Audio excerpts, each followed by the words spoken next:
Welcome students, welcome to financial management classes. Let us study some basics of capital budgeting techniques in this video. Before going to understand what is capital budgeting, let me begin with investment. Investment is a very familiar word to you. Being a student of commerce, you might have heard this word very frequently in your various subjects. You might have found this word in balance sheets. Normally, you will see this item in balance sheets asset side. Yes, of course, investment is treated as an asset. What is an investment? People talk about investment. I have invested my money there, I have invested my money on shares, I have invested my money on business or whatever. People keep on telling, I have invested. Why do people invest? One thing is sure that we need money. We can only invest money on assets. Why do people invest money? They expect something in return. They are expecting profits. They are expecting return. That's why the people, they invest money in various opportunities available for them.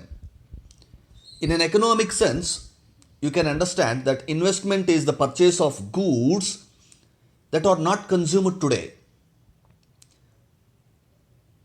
In economic sense, they are telling that investment is a purchase of a good. When you are purchasing some food items, you will consume it today itself. So the items are completed. There is no profit for you in the long term. Temporarily, you might be refreshed.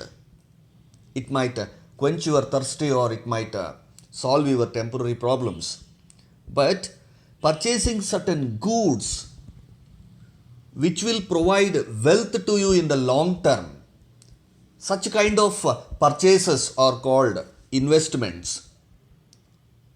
ಎಕನಾಮಿಕ್ಸಲ್ಲಿ ನಾವು ಇನ್ವೆಸ್ಟ್ಮೆಂಟನ್ನು ಯಾವ ಥರ ಅರ್ಥ ಮಾಡ್ಕೊಳ್ತೀವಿ ಅಂತಂದರೆ purchase of goods that are not consumed today. We are purchasing some goods. ಅದನ್ನು ನಾವು ಇವತ್ತು consume ಮಾಡಲ್ಲ, but they are used in the future to create wealth. Like purchase of a building, purchase of a land, purchase of a business, or purchase of a shares, stocks, debentures or government securities. We are not consuming them today, but you are expecting them to get a profit for you in a future period. So adana investment anta heli karita idivi. So we invest to get profits in the long term. That's the sole objective behind investment. In finance also, investment is a monetary asset purchased with the idea that the asset will provide income in future. Like if you are purchasing a building, you are expecting some income from that asset.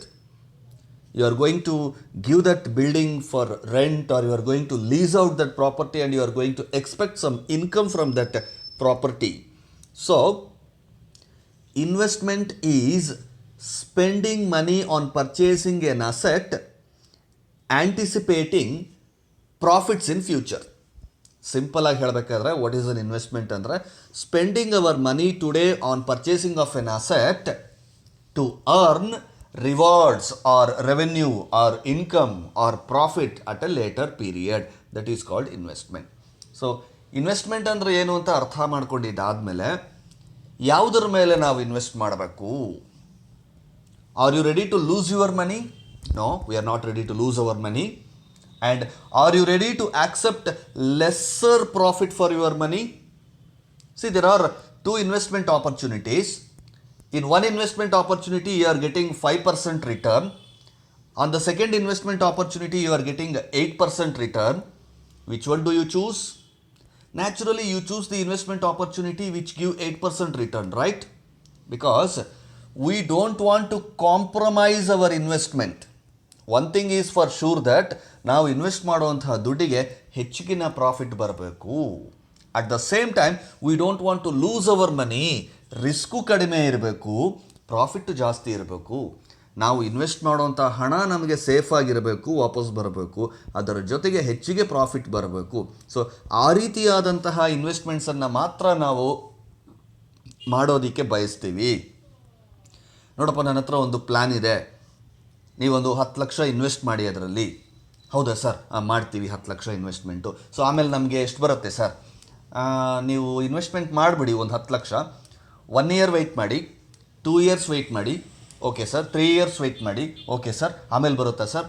ಏನೂ ಬರೋದಿಲ್ಲ. ಯಾವಾಗ ಬರುತ್ತೆ sir? ಯಾವಾಗಲೂ ಬರೋದಿಲ್ಲ. ಏನು sir ನಿಮ್ಗೇನಾದ್ರು ಲೂಸಾ? 10 ಲ್ಯಾಕ್ಸನ್ನು ನಾವು investment ಮಾಡಿಬಿಟ್ಟು 3 ವರ್ಷ, 5 ವರ್ಷ, 10 ವರ್ಷ ನಮ್ಗೆ ಏನೂ ಬರೋದಿಲ್ಲ, ಸುಮ್ಮನೆ ಕೂತ್ಕೊಳ್ಳಿ ಅಂದರೆ, are we mad? We are not mad. So we don't want to lose our money. We want to get back our money. At the same time, we are expecting more returns for profits for our money. ಆ ಥರದ ಒಂದು ಪ್ರಾಜೆಕ್ಟ್ಸನ್ನು ನಾವು select ಮಾಡ್ಕೊಳ್ಳೋವಂತಹ, choose ಮಾಡ್ಕೊಳ್ಳೋವಂತಹ ಒಂದು ಪ್ರೋಸೆಸ್ಸನ್ನೇ ನಾವು investment analysis ಅಂತ ಹೇಳಿ ಕರಿತಾ ಇದ್ದೀವಿ.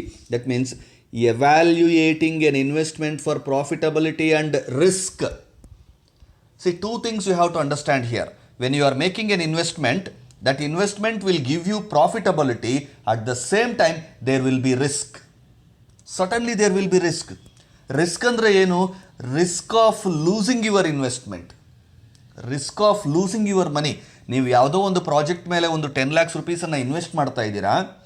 ಒಂದು 1 ಇಯರ್ ಆದಮೇಲೆ ಆ 10 ಲ್ಯಾಕ್ಸು 12 ಲ್ಯಾಕ್ಸ್ ಆಗ್ಬೋದು, 15 ಲ್ಯಾಕ್ಸ್ ಆಗ್ಬೋದು, 20 ಲ್ಯಾಕ್ಸ್ ಆಗ್ಬೋದು. ಅಂದರೆ ಪ್ರಾಫಿಟ್ ಬರ್ಬೋದು. So one thing is you are expecting profit on your investment. On the other hand, profit ಬಂದಿಲ್ಲ ಅಂದರೂ ಪರವಾಗಿಲ್ಲ, ನೀವು ಹಾಕಿರೋ ಇನ್ವೆಸ್ಟ್ಮೆಂಟು ಸೇಫ್ ಆಗಿರಬೇಕು. ನೀವಿವತ್ತು 10 ಲಕ್ಷ ಇನ್ವೆಸ್ಟ್ ಮಾಡಿದ್ದೀರಾ, ನೆಕ್ಸ್ಟ್ ಇಯರ್ಗೆ ಅದು 8 ಲಕ್ಷ ಆಗಿಬಿಡುತ್ತೆ ಅಂತಂದರೆ, are you ready to invest? No. That means you are losing. You don't want to lose your money. Therefore, two things you have to understand when making an investment.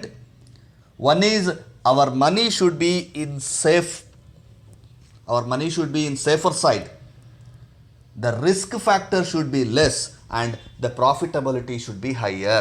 ಯಾವ ಒಂದು financial ಪ್ರಾಜೆಕ್ಟ್ಸಲ್ಲಿ, ಯಾವ ಒಂದು business ಆಪರ್ಚುನಿಟೀಸಲ್ಲಿ risk ಕಡಿಮೆ ಇರುತ್ತೋ, ಯಾವ ಬಿಸ್ನೆಸ್ಸಲ್ಲಿ profit ಜಾಸ್ತಿ ಇರುತ್ತೋ, ಅಂತಹ ಬಿಸ್ನೆಸ್ಸಲ್ಲಿ ನಾವು ಇನ್ವೆಸ್ಟ್ ಮಾಡೋದಕ್ಕೆ ಮುಂದೆ ಬರ್ತೀವಿ. ಸೊ ಪ್ರಾಜೆಕ್ಟ್ಸನ್ನು, ಇನ್ವೆಸ್ಟ್ಮೆಂಟ್ ಪ್ರಪೋಸಲ್ಸನ್ನು ಎವ್ಯಾಲ್ಯೂಯೇಟ್ ಮಾಡೋವಂಥ ಒಂದು ಟೆಕ್ನಿಕನ್ನೇ ನಾವು ಇನ್ವೆಸ್ಟ್ಮೆಂಟ್ ಅನಾಲಿಸಿಸ್ ಅಂತ ಹೇಳಿ ಕರಿತಾ ಇದ್ದೀವಿ. Moving further, let's understand what is capital budgeting. Capital budgeting. Capital ಅಂದ ತಕ್ಷಣ you have to understand it is a huge money involved, huge money spent today for a longer duration of time. You might have studied about capital expenditures, revenue expenditures. Capital expenditure is for future, is for longer duration, and budgeting, it is for future period. Budgeting ಅನ್ನೋ word ನಮಗೇನು ಹೇಳುತ್ತೆ? We are spending money today to get profits at a later date, at a future date. But future is uncertain. We don't know what will happen tomorrow. We don't know what will happen next year or after 5 years. But we are going to expect profits only in future. So we should make ourselves ready for that. So ಆ ಒಂದು ಟೆಕ್ನಿಕನ್ನು capital budgeting ಅಂತ ಕರಿತೀವಿ. It is just a planning process. It's a process of planning. ನಾವು ಯಾವ project ಮೇಲೆ ಇನ್ವೆಸ್ಟ್ಮೆಂಟನ್ನು ಮಾಡಬೇಕು ಅನ್ನೋದನ್ನು ಪ್ಲ್ಯಾನ್ ಮಾಡ್ತೀವಿ. And this is for long term.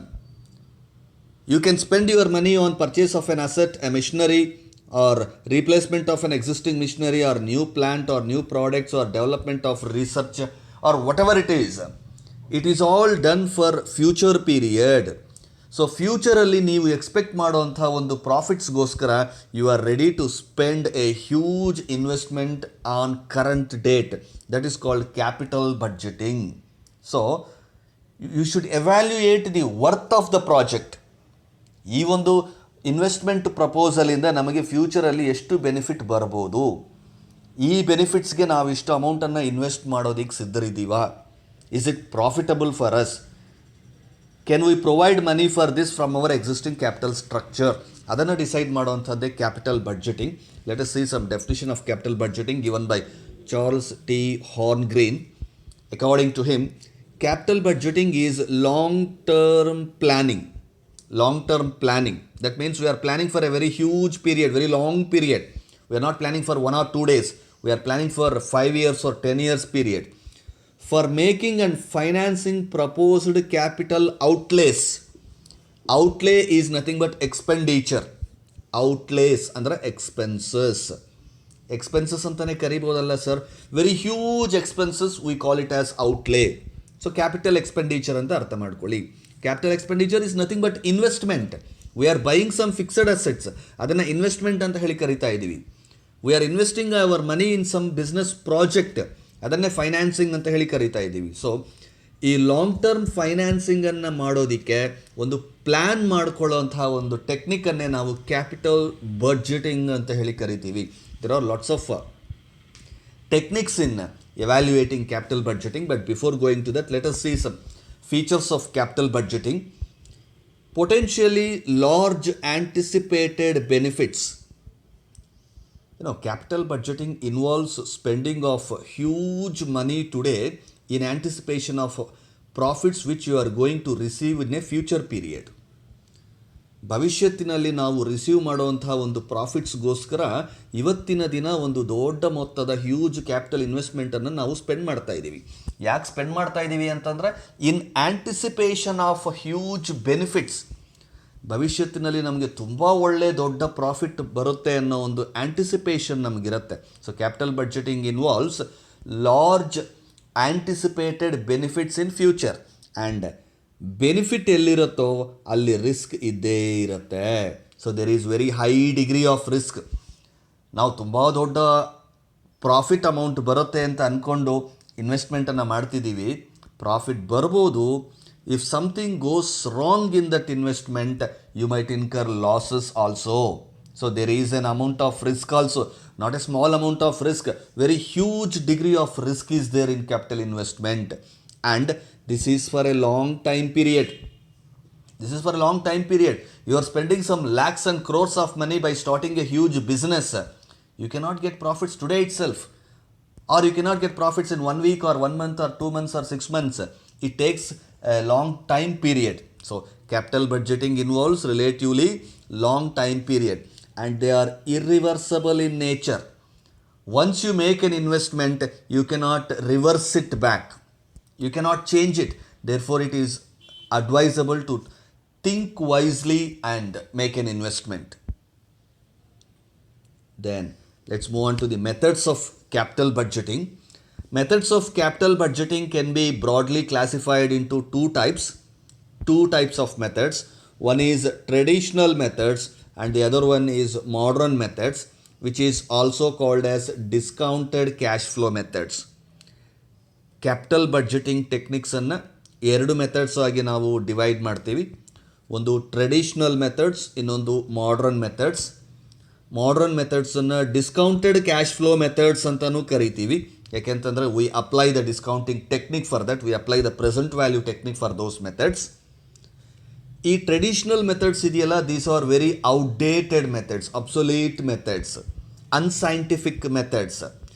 ಇದನ್ನೀಗ ಯಾರು ಬಳಸೋದಿಲ್ಲ, but they are very simple. It was used earlier. Let us understand what are traditional methods, then we can go for modern methods also. Under traditional methods you have two important methods. One is pay back period.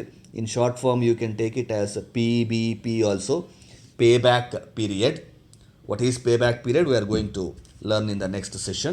Accounting rate of return, in short form you can call it as ARR, accounting rate of return. So under traditional methods you have two important methods. These methods are very important because you are going to work out numerical problems on these methods. On all these methods you are going to work out problems. You will get examination problems from all these methods. So remember carefully. Traditional ಮೆಥಡ್ಸಲ್ಲಿ ಎರಡು methods ಹೇಳಿದ್ದೀನಿ. ಒಂದು pay back period, ಇನ್ನೊಂದು accounting rate of return. And discounted cash flow ಮೆಥಡ್ಸಲ್ಲಿ net present value, NPV in short form, net present value. Then profitability index, PI. Then internal rate of return which is called as IRR, internal rate of return. So now let us proceed to learn in detail about each and every method. Let's consider payback period method first. Payback period. What do you mean by this payback period? The name itself tells us paying back, pay back. Suppose if you have taken some money from someone, they will ask you to pay back. Pay back ಅಂದರೆ ವಾಪಸ್ ಕೊಡು, ಹಿಂತಿರುಗಿಸಿ ಕೊಡು. If you are doing a business, you should always be worried about getting back your investment. Let us say, for example, you have spent some 1 lakh rupees on a business. 1 lakh ರೂಪಾಯಿ invest ಮಾಡಿಬಿಟ್ಟು ಒಂದು ಬಿಸ್ನೆಸ್ಸನ್ನು ನೀವು ಮಾಡ್ತಿದ್ದೀರಾ ಅಂತ ಅಂದ್ಕೊಳ್ಳಿ. First ಒಂದು ವರ್ಷ ನೀವು ಬಿಸ್ನೆಸ್ ಮಾಡಿದ ಮೇಲೆ ನಿಮಗೆ ಆ ಬಿಸ್ನೆಸ್ಸಿಂದ 50,000 ರೂಪಾಯಿ ದುಡ್ಡು ಬಂತು. ಇನ್ನೊಂದು ವರ್ಷ ಮಾಡಿದಾದಮೇಲೆ ಇನ್ನೊಂದು 50,000 ರೂಪಾಯಿ ನಿಮಗೆ ದುಡ್ಡು ಬಂತು.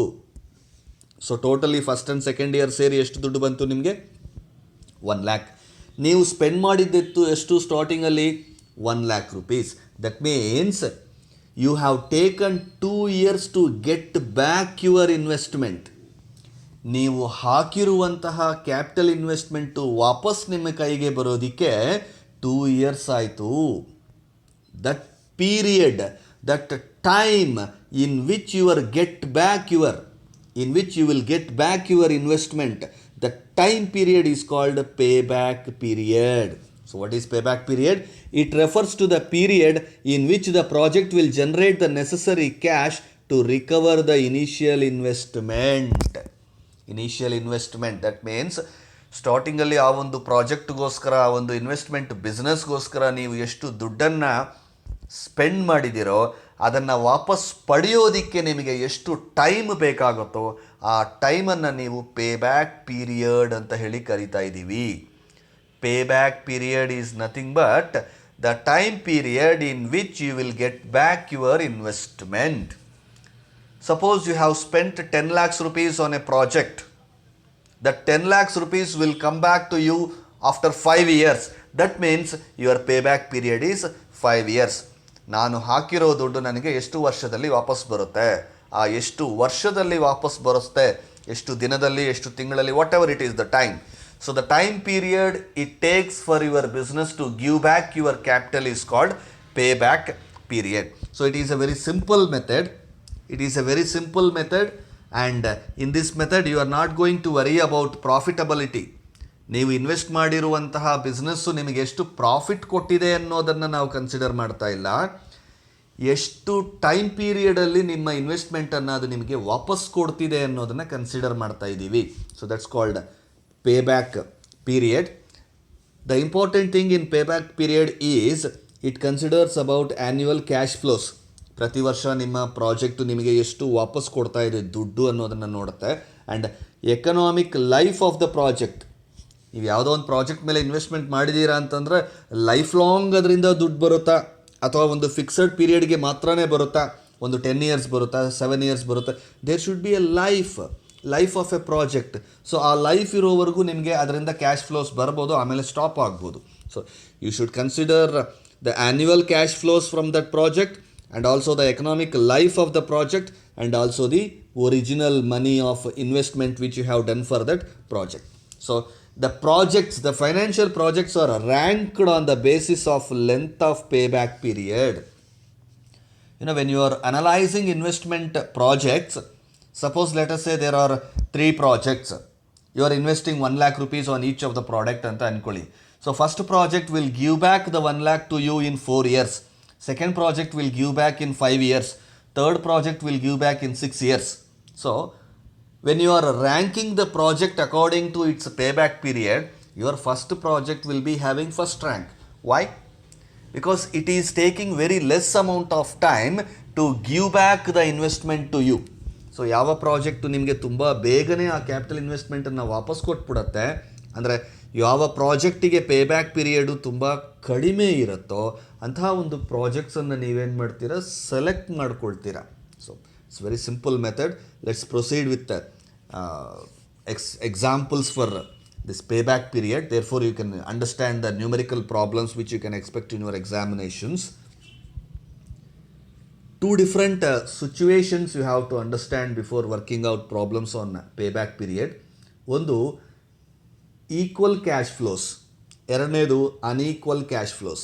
That means the project in which you have invested your money that might give you equal cash flows every year. ಇದೊಂದು ಸ್ವಲ್ಪ ಇಂಪ್ರ್ಯಾಕ್ಟಿಕಬಲ್ ಆ್ಯಂಡ್ ಇಂಪಾಸಿಬಲ್ ಸಿಚುವೇಶನ್. ನಿಮ್ಮ ಬಿಸ್ನೆಸ್ಸು ಪ್ರತಿ ವರ್ಷ ನಿಮಗೆ ಇಷ್ಟೇ ರಿಟರ್ನ್ ಕೊಡುತ್ತೆ ಅನ್ನೋದು, ಈಗ ಫಿಕ್ಸೆಡ್ ಡೆಪಾಸಿಟ್ ಮಾಡಿಬಿಟ್ಟು ಬ್ಯಾಂಕಲ್ಲಿ ದುಡ್ಡು ಹಾಕಿದರೆ ಪರ್ಸೆಂಟೇಜ್ ಪ್ರಕಾರ ಸೊ ಇಷ್ಟೇ ದುಡ್ಡು ಬರುತ್ತೆ ಅನ್ನೋದನ್ನು ನಾವು ಎಕ್ಸ್ಪೆಕ್ಟ್ ಮಾಡ್ಬೋದು, ಈಕ್ವಲ್ ಕ್ಯಾಶ್ ಫ್ಲೋಸು.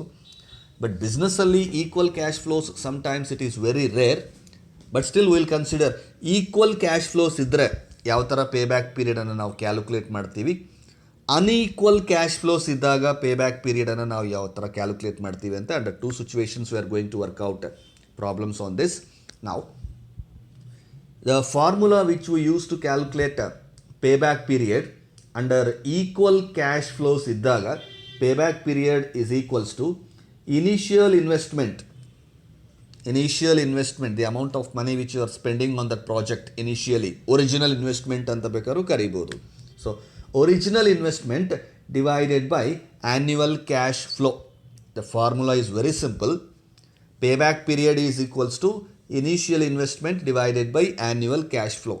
ಸೊ ಯಾವ ಸಿಚುವೇಷನಲ್ಲಿ ಈ ಒಂದು ಫಾರ್ಮುಲಾನ ಬಳಸ್ತೀವಿ ನಾವು ಅಂತಂದರೆ, ಈಕ್ವಲ್ ಕ್ಯಾಶ್ ಫ್ಲೋಸ್, ಪ್ರತಿ ವರ್ಷವೂ same amount of cash flows generate ಆಗ್ತಾ ಇದೆ ಆ ಪ್ರಾಜೆಕ್ಟಲ್ಲಿ ಅಂತಂದ್ರೆ ಅಂಥ ಸಿಚುವೇಷನಲ್ಲಿ ನಾವು ಪೇ ಬ್ಯಾಕ್ ಪೀರಿಯಡ್ಗೆ ಯೂಸ್ ಮಾಡುವಂಥ ಫಾರ್ಮುಲಾ ಇದು. Let me show you a numerical example on this. See, a project cost rupees 50,000. There is a project, ಅದಕ್ಕೆ ಬೇಕಾಗಿರುವಂಥ ಇನ್ವೆಸ್ಟ್ಮೆಂಟು ನಮಗೆ 50,000 rupees and yields on annual inflow of rupees 10,000. So ಸ್ಟಾರ್ಟಿಂಗಲ್ಲಿ ನಾವು 50,000 ರೂಪಾಯಿ invest ಮಾಡಬೇಕು. Our original investment is 50,000 rupees on that project and that project is going to generate a inflow of cash to us of 10,000 rupees per annum. ವರ್ಷಕ್ಕೆ 10,000 ರೂಪಾಯಿ ನಮಗದು generate ಮಾಡಿ ಕೊಡುತ್ತೆ cash flows. ನಾವು 50,000 ಇನ್ವೆಸ್ಟ್ ಮಾಡಬೇಕು. Our original investment initially is 50,000 rupees and the income or revenue generated from that asset or project is 10,000 rupees per annum. 10,000 rupees per annum ಅಂದರೆ ಪ್ರತಿ ವರ್ಷವೂ equal amount of cash flows. First year 10,000, second year 10,000, third year 10,000 ಅಂತ ಪ್ರತಿ ವರ್ಷವೂ equal amount of cash flows ಬರುತ್ತೆ ಆ ಪ್ರಾಜೆಕ್ಟಿಂದ. Therefore, you should use the formula payback period is equals to initial investment divided by annual cash flow. So, initial investment in this case is 50,000 rupees divided by annual cash flow is 10,000. Therefore, 50,000 divided by 10,000, the payback period in this case is 5 years. Very simple thing.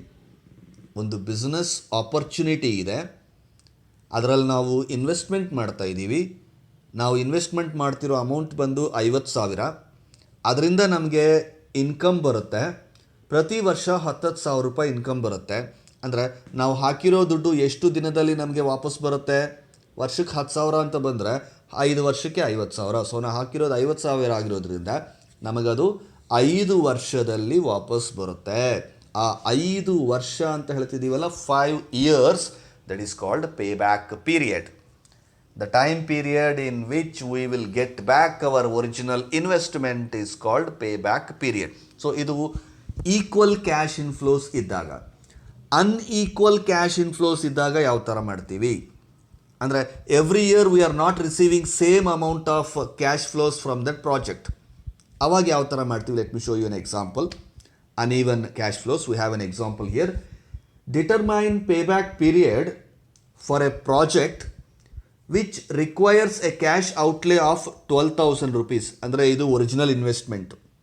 There is a project, ಅದಕ್ಕೆ ನಾವು 12,000 rupees invest ಮಾಡ್ತಾ ಇದ್ದೀವಿ and generates cash flows of rupees 2,000, 4,000, 4,000 and 5,000 in the first, second, third, fourth years respectively. That means initially we are going to spend 12,000 rupees on that project. ಸ್ಟಾರ್ಟಿಂಗಲ್ಲಿ ನಾವು invest ಮಾಡುವಂಥ amount ಎಷ್ಟು? 12,000 rupees.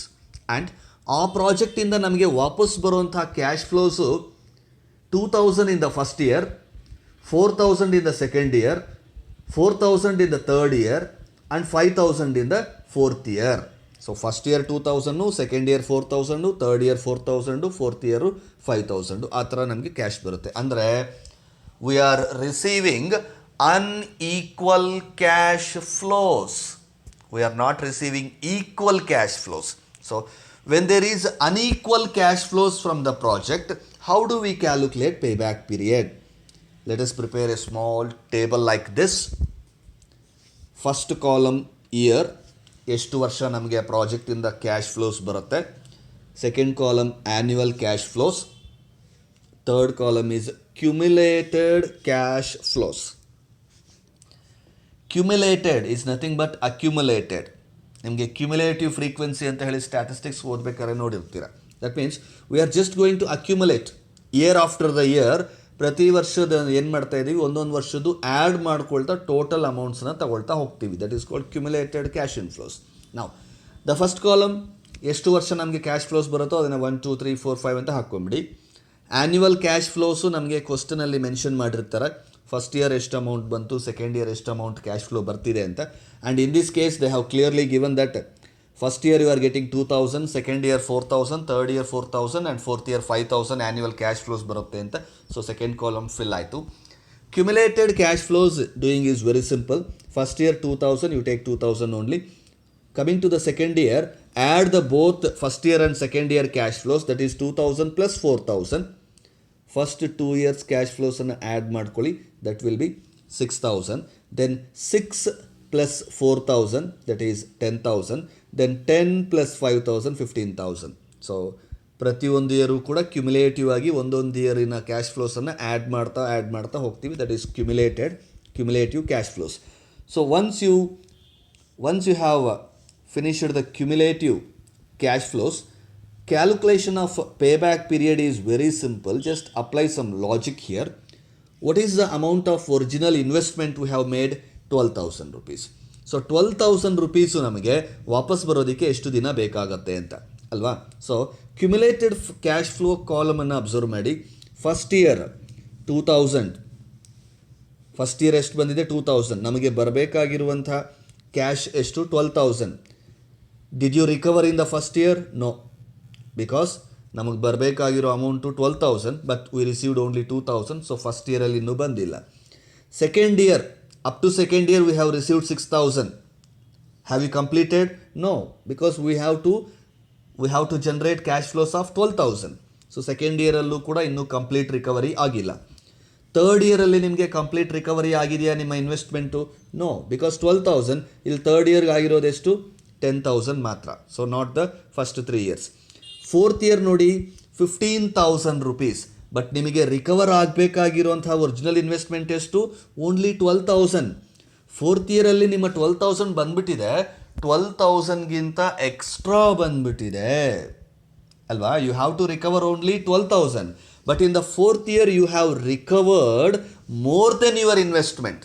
See, payback period should be calculated exactly for recovering your original investment, not more than your original investment. So, ಹಾಗಾಗಿ ಇಲ್ಲಿ first 3 yearsಲ್ಲೂ ನಮ್ಮ investment ಬಂದಿಲ್ಲ, fourth ಇಯರಲ್ಲಿ ಬಂದಿದೆ.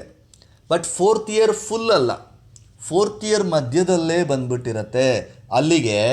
So first 3 years ಎಲ್ಲಿ ನಿಮ್ಮ ಫುಲ್ ರಿಕವರಿ ಆಗಿಲ್ವೋ ಅದನ್ನು ಆ್ಯಡ್ ಮಾಡ್ಕೊಳ್ಳಿ. That is first year, second year, third year. So 3 years plus what is that? 3 are the years. First ಇಯರಲ್ಲಿ ಫುಲ್ ರಿಕವರಿ ಆಗಿದೆಯಾ? ಆಗಿಲ್ಲ. ಯಾಕೆಂದರೆ ನಮಗೆ ಫುಲ್ ರಿಕವರಿ ಆಗಬೇಕಾದ್ರೆ 12,000 ಬರಬೇಕು. ಸೆಕೆಂಡ್ ಇಯರಲ್ಲಿ ಫುಲ್ ರಿಕವರಿ ಆಗಿದೆಯಾ? ಇಲ್ಲ. In third year, has it been fully recovered? No, because only 10,000 is recovered. Still 2,000 is pending. ಅಲ್ವಾ? ಸೊ ಫೋರ್ತ್ ಇಯರಲ್ಲಿ ರಿಕವರಿ ಆಗೋಗಿದೆ, but recovered more than our original investment. So ಆ fourth year fully ತಗೋಬಾರ್ದು. Fourth ಇಯರಲ್ಲಿ some portion only you have to take. So that portion of fourth ಇಯರನ್ನು calculate ಮಾಡೋದಕ್ಕೆ we use this technique. That means 3 full years.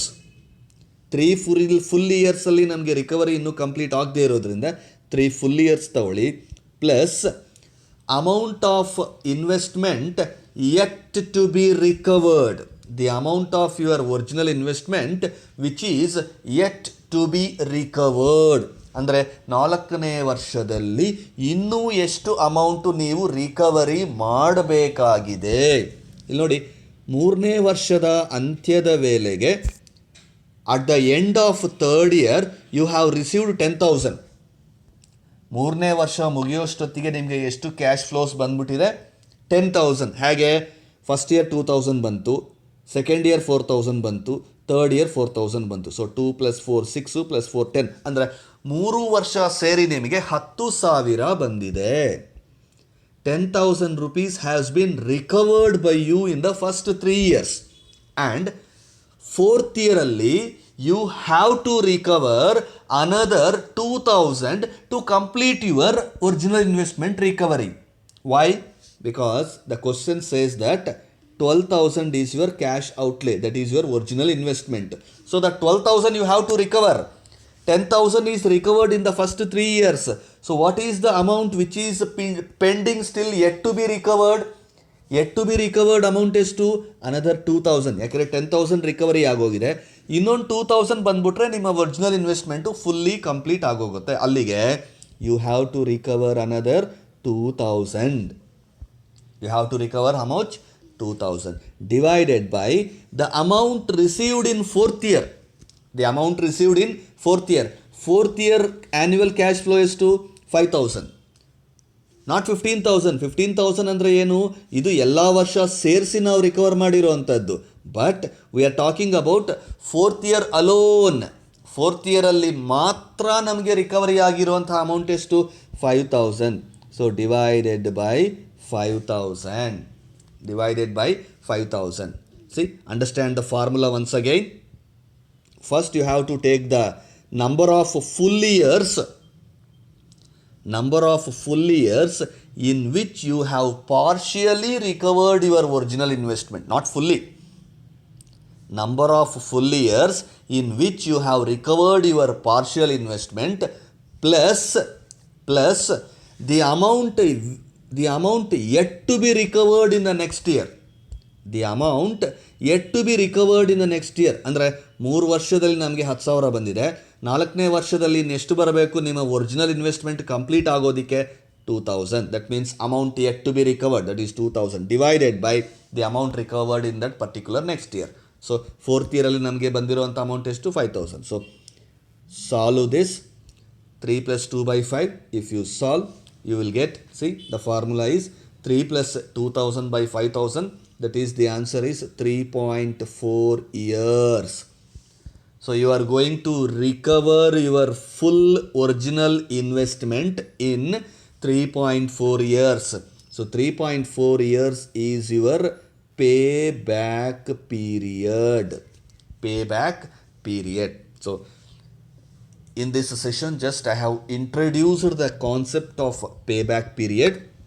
In the coming sessions, we are going to work out so many problems relating to calculation of payback period.